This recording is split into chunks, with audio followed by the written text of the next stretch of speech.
Quelle a été notre volonté dans cette usine-là? Déjà, c'était de créer un espace de travail, un environnement qui soit propice à notre activité. Nous, on transforme la graine de chanvre en premier, mais on transforme aussi toutes les matières du chanvre. Donc, dans cette usine, on avait une double volonté. La première, c'était d'utiliser le chanvre comme matériau. Et la deuxième, c'était de créer un environnement qui soit qualitatif et qui corresponde à notre raison d'être. Notre raison d'être chez les chanvres de l'Atlantique, c'est de nourrir la santé.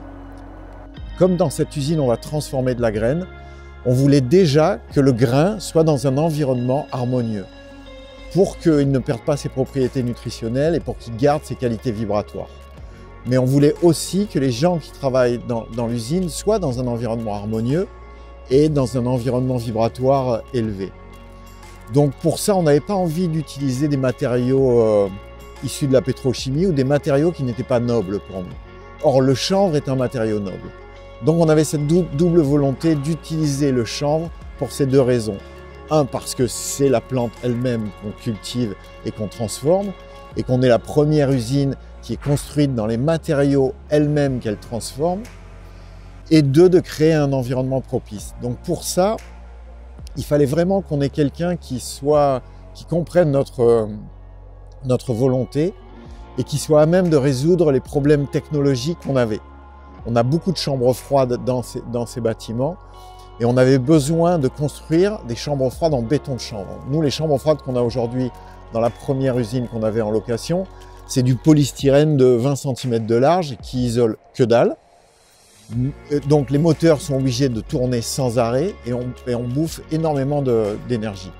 Donc on voulait sortir de ça, de ces modèles que tout le monde suit, parce qu'il n'y a que ça comme modèle, personne ne propose autre chose, et se dire à nous de créer autre chose et de montrer qu'il y a un autre possible. Donc du coup, il fallait qu'on fasse appel à quelqu'un qui ait une connaissance sur les bétons végétaux et sur le béton de chanvre qui soit à la hauteur de nos ambitions. Et pour ça, on s'est tourné vers Laurent Goudet, ACTA, qui pour nous est la référence mondiale dans la connaissance de cette matière et des bétons végétaux. Et Laurent, il a pris ce défi sans problème. Et il nous a amené des solutions techniques qu'on va découvrir tout à l'heure, qui nous permettent d'envisager d'avoir des chambres froides à 1 degré avec des murs de 80, de briques et de béton de chanvre qui vont créer un environnement dans lequel déjà on va utiliser beaucoup moins d'énergie. On ne sait pas encore combien, mais à mon avis, c'est puissance 10. Et en plus, qui vont créer un environnement sain. Voilà d'où est partie l'idée. Ça, c'est le mélange chêne-botte et terre.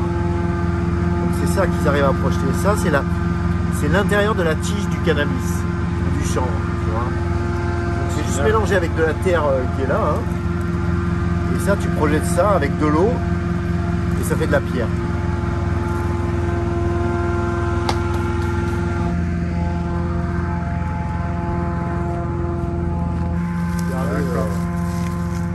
De chez les chanvriers, donc elle arrive comme ça.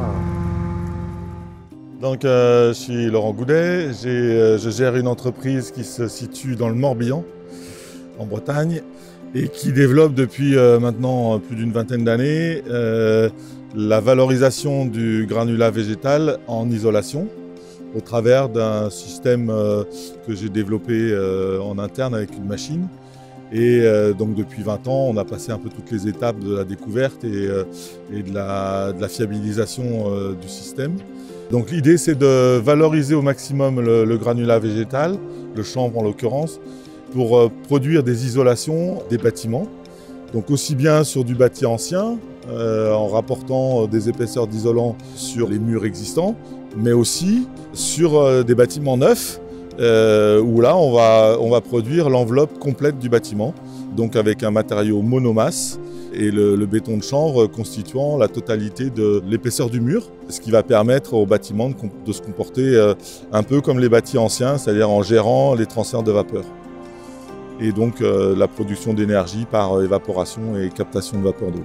Ici on est sur un projet qui présente plusieurs enjeux. On est sur un bâtiment industriel. Derrière un bardage, on a des bottes de paille.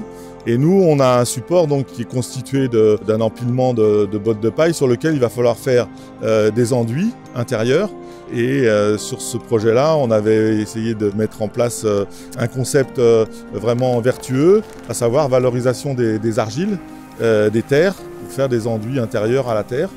Et donc notre principe de projection béton végétal, il se constitue d'un mélange de granulats et d'un liant.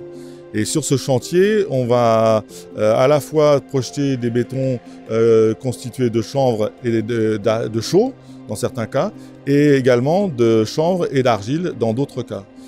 Et un autre enjeu qu'on a donc identifié sur ce chantier, c'était les fameuses chambres froides, où là il y a un vrai défi pour essayer de créer des enveloppes basse température pour la conservation des graines, mais en essayant de faire une enveloppe aussi vertueuse que possible.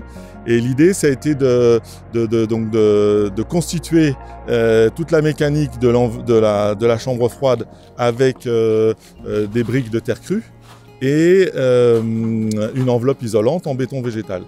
Et en essayant de, là aussi, valoriser les argiles au maximum pour permettre à la paroi de se comporter, de rester en équilibre thermique et hydrique par rapport à ce qu'on stocke à l'intérieur et par rapport à l'environnement intérieur de l'usine où il va falloir avoir des températures autour de 20 degrés, attendu qu'à l'intérieur des chambres froides, on est autour de 1 ou 7 degrés.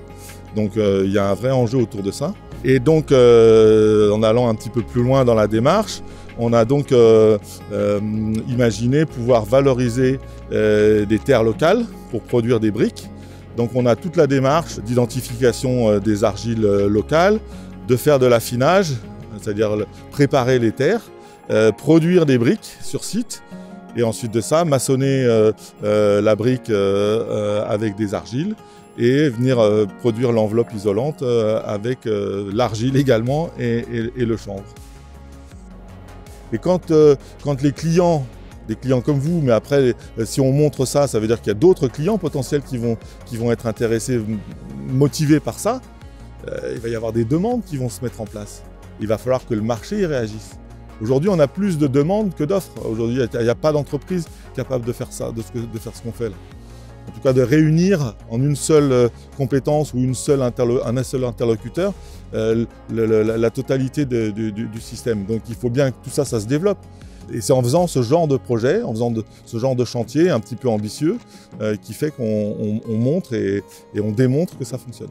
L'autre enjeu dans l'idée, en tout cas, c'est bien de se faire réapproprier localement les matériaux, les produire sur place, et de trouver des entreprises, de former des entreprises pour les monter en compétences, de façon à ce qu'ils puissent justement travailler en circuit très très court de valorisation des terres lors des terrassements. Et ça peut être aussi une structure qui soit en parallèle mais locale, qui valorise des argiles et qui puisse distribuer au même titre qu'on distribue des sables ou d'autres liants, mais sur des valorisations locales. Juste une petite parenthèse, en fait, j'ai une deuxième entreprise qui se situe dans le Vercors et qui s'appelle Terre Fine du Vercors. Et là, on valorise les argiles issues des carrières locales. Et l'idée, c'est de transposer cette démarche de valorisation d'argile dans différentes régions en France. Donc on s'appellerait Terre Fine du Pays Basque, de façon à pouvoir toujours essayer de raccourcir les déplacements et faire en sorte qu'on ait tout en valorisation locale. Et donc la valorisation des granulats type chanvre, eh bien ou autre, parce qu'il y a d'autres granulats possibles. En l'occurrence, ici, sur le secteur, c'est une chanvrière qu'on construit, donc elle va produire du granulat et on va pouvoir le valoriser en local. Et donc circuit court, ça veut dire aussi production proche ou dans un environnement proche, des entreprises locales, puis des technologies qui peuvent se développer autour d'une culture locale. Parce qu'on ne construit pas en Bretagne comme on construit dans les Landes. Donc moi je suis un peu délocalisé par rapport à ma culture bretonne et par rapport à ce que je vais construire ici. Là on est sur un bâtiment neuf, donc c'est moins grave. Mais sur du bâti ancien qui représente un gros marché aujourd'hui, parce qu'on a plein de maisons qui sont des passoires thermiques et qu'il faut absolument rénover, ben ça c'est des vraies solutions par rapport au bâti ancien. Et donc il faut avoir une culture locale pour pouvoir intervenir sur du bâti. Et ça c'est très important de pouvoir transférer nos savoirs, et ce genre de chantier contribue à comment je dirais, à la dispersion ou à la diffusion du savoir.